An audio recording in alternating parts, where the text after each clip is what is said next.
Let's start the new story. The story name is Bus and Lightning.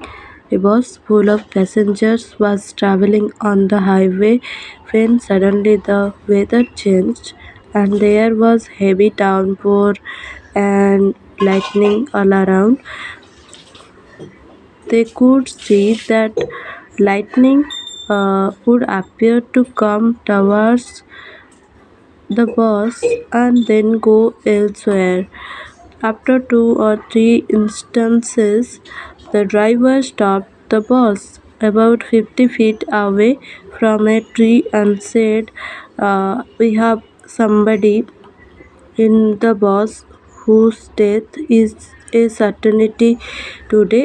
Because of that person, everybody else will also get killed. I want each person to go one by one and touch the tree trunk and come back. The person who whose death is certain will get caught up by the lightning and will die, but others will be saved." They had to force the first person to go and touch the tree and come back to the bus.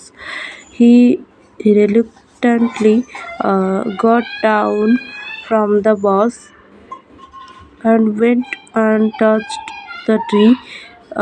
His heart leaped with joy when nothing happened and he was still alive. This continued for the rest of the passengers who were all relieved when they touched the tree and nothing happened. They all were sitting happily in the bus. Then it was the turn of the last passenger to go and touch the tree. Everybody looked at him with accusing eyes.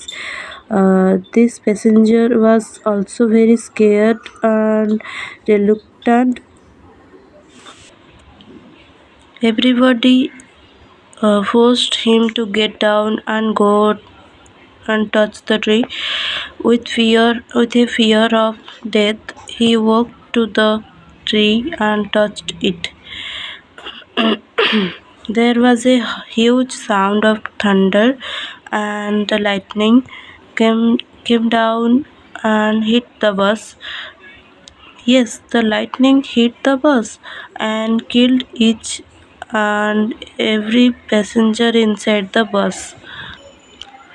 It was because of the passenger of this last passenger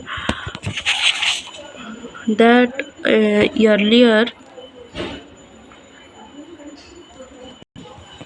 the entire bus was safe and the lightning could not strike the bus.